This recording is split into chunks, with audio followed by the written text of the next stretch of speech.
There's a few things that could make a team really interesting in the offseason, two of which are a new head coach or a rookie quarterback. Well, the Texans have both. Houston hired DeMeco Ryans to be their next head coach and ended up with the second overall pick at the draft, where they used it on CJ Stroud. The Texans have really just been a mess for the past few years, but they're essentially hitting the restart button again. And if CJ Stroud can be what the Texans hope, the future in Houston should finally be bright. Believe it or not, there was actually a moment not too long ago where it looked like the Texans were set at quarterback for years to come, but that wasn't actually the case. To be fair though, I don't think they expected their franchise quarterback to get accused of sexual assault by over 20 women. The Deshaun Watson era in Houston crashed and burned fast as hell, and it led to a massive hole at the most important position. Luckily, the Texans were somehow able to get 3 first-round picks out of it though. Davis Mills was taken in the 3rd round in 2021, but he was really a band-aid solution for the quarterback position, and he was never going to be the future, and it felt like everybody knew that. That's why the Texans were looking towards quarterback at this year's draft. Bryce Young went 1st overall to the Panthers, and the Texans had their pick of the rest, and they went with CJ Stroud. He was a 2-year starter at Ohio State once Justin Fields left, and Stroud straight up was a dog. He threw for over 40 touchdowns and 6 interceptions in both seasons, and he was reliable. He proved that he had a good arm, and that was enough for the Texans to take him 2nd overall, and now he's going to be the guy going forward. The Texans were one of the worst teams in football last year for a reason,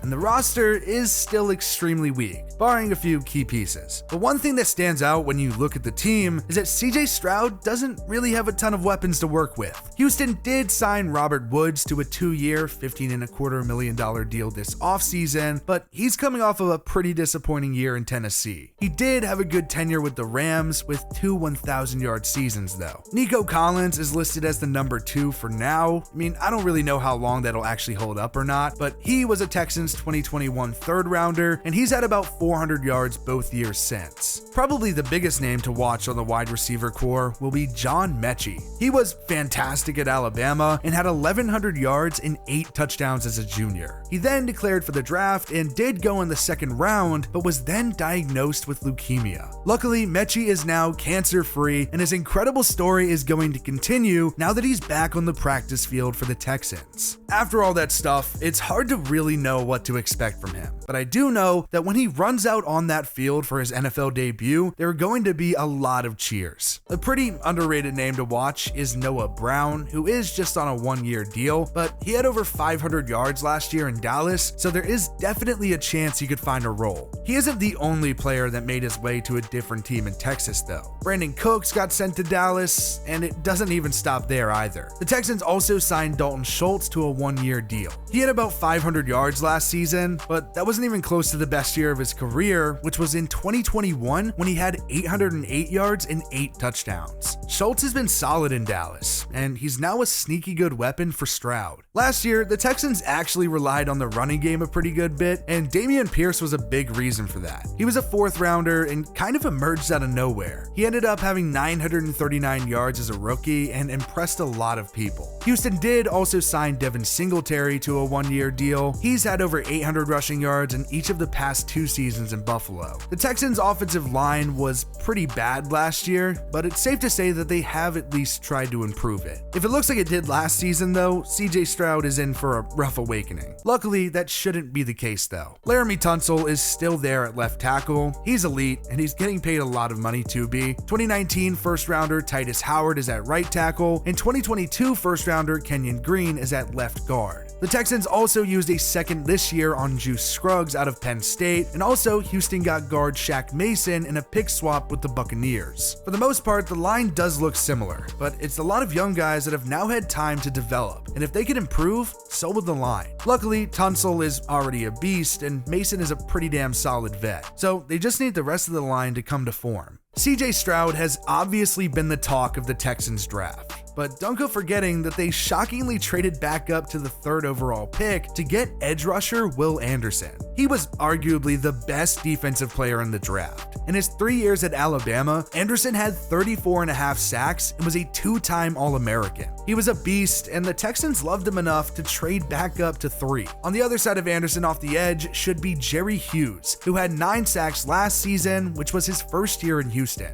It was actually his best sack total since 2014, so I think it's safe to say that he does still have some left in the tank. On the interior of the line, Malik Collins is back, and the Texans did sign Sheldon Rankins. He's coming off of back-to-back 3-sack seasons with the Jets. Linebackers should theoretically be better this season in Houston. Christian Kirksey is still the main guy in the middle, but Christian Harris should continue to develop after he had 74 tackles as a rookie last year after the Texans used a 3rd rounder on him. Houston also went out and signed 2 former Pro Bowl linebackers, Denzel Perriman and Corey Littleton, so the unit should already be better. The secondary is the most promising spot on the roster, and that's mostly because of their draft last year. Houston took Derek Stingley 3rd overall, and he played well as a rookie when he was on the field, but he did only play in 9 games. Then in the 2nd round, the Texans took Jalen Petrie. He was a big surprise last year and ended up snagging 5 picks and had 147 tackles. They both have a bright future ahead, and the Texans went out and signed some veterans too. With Derek Stingley at corner is Shaquille Griffin, who is coming off of a down 2 seasons in Jacksonville, but he was good with the Seahawks prior. Then with Jalen Petrie at safety is Jimmy Ward, who played with the 49ers for 9 years. So not only is he a vet, but he already has a relationship with the Texans' new head coach, DeMeco Ryans. DeMeco Ryans is now the 4th different Texans head coach in 4 years. Both David Culley and Lovie Smith were fired after just 1 season. They both got a very short leash and were honestly used as scapegoats more than anything, which does suck. Before them, Bill O'Brien was the guy in Houston,